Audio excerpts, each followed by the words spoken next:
world comes from factory farms where they can grow a chicken within 42 days. That's less than 6 weeks. I mean, a full-grown chicken. Chicken is the most genetically manipulated animal protein that you can consume.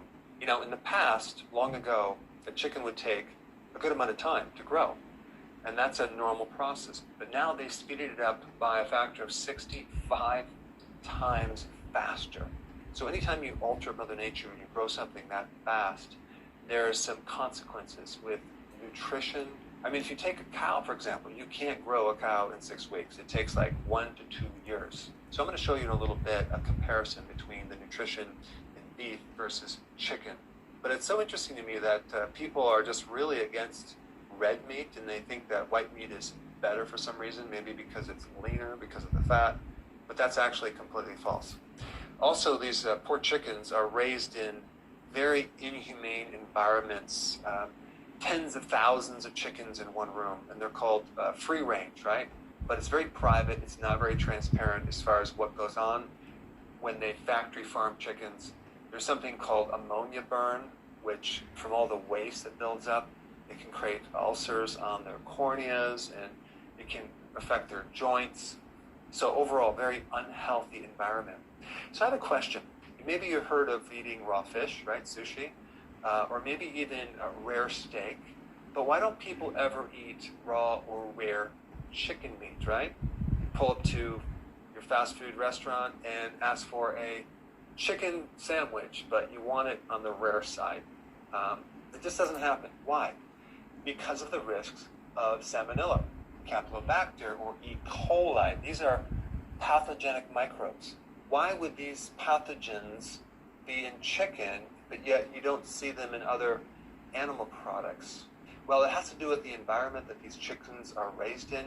This is not a normal thing.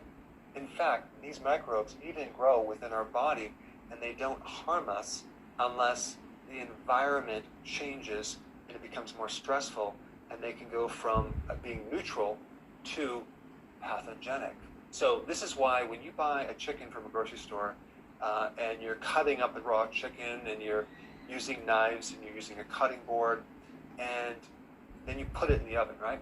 You really have to sterilize the cutting board, your hands, the utensils that you use, the knife you use, or chances are there's a high chance you're going to have these microbes present, and then that can create a big-time infection in you. But of course, everyone knows that you have to cook the heck out of chicken to make sure you kill the pathogens. Second question, why do they have to flavor chicken meat? And I'm not talking about going to Kentucky Fried Chicken. You go to a grocery store and you buy chicken breast in a package, they're raw. Look at the back of the label. Why do they add flavorings in the ingredients? That is because if they don't, it's not going to taste like anything, right? Well, why is that? Because of the way they're grown, how fast they're grown. They're grown so fast, the chicken doesn't have a chance to develop certain flavor chemicals. Third question, why do they have to add colorings to the chicken meats? That's right, they have to give the chicken certain pigments to change the color to make it look like healthy chicken meat, or else it might look a bit gray, right? You wouldn't eat that. But I'm not kidding, they actually color chicken meat to make it look more appetizing. So unfortunately, I have this product that's grown in a very short period of time, very inexpensively. They have to flavor it, they have to color it, they have to make it look like chicken, but really, is it chicken?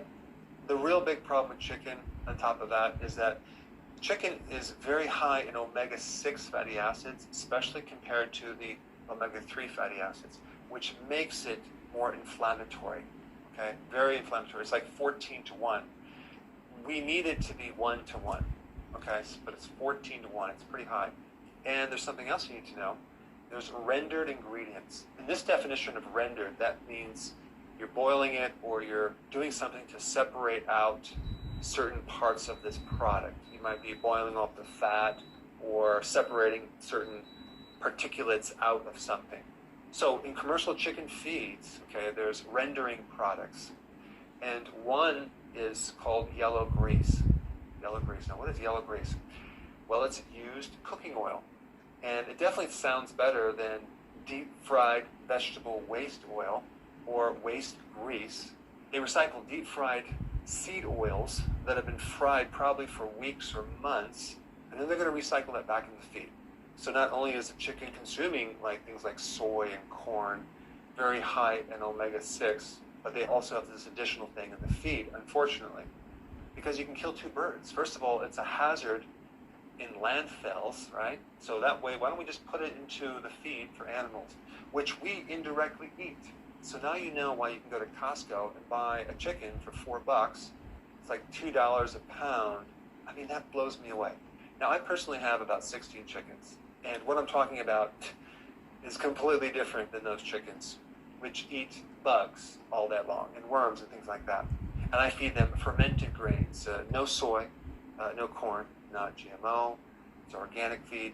But the big point is, I know what it takes to buy the feed, a high quality feed, to feed these chickens, and to be able to sell a full grown chicken for $4 with all the different people involved, the distributor, the store, the farmer. I mean, that is incredible.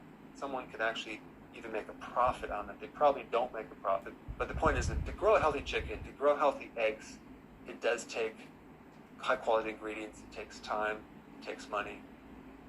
But unfortunately, people demand the cheapest food possible. And of course, you get what you pay for. And that's what I'm going to talk about in the next slide, low nutrition. So let's compare beef versus chicken. I'm not even really comparing grass-fed beef, okay, except right here. This is just conventional beef. If we compared grass-fed beef, which I will recommend a video at the end, it's a whole different picture. But if we compare, look at B12. We got 2.64 versus 0.3. That's like comparing the RDA's 43% versus 5%. There's more zinc, okay, there's more iron, there's more potassium, there's more choline, which is good for your liver, there's more folate, and take a look at this. The omega-6 to 3 ratio should be 1-to-1. It's 14-to-1, right? With beef, if you take grass-fed, it's 2-to-1.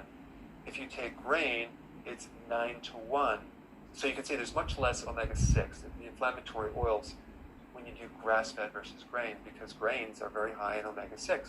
Now, since we're on the topic of animal protein and a healthy protein source, you should really check out this video on some interesting research on beef. Check it out.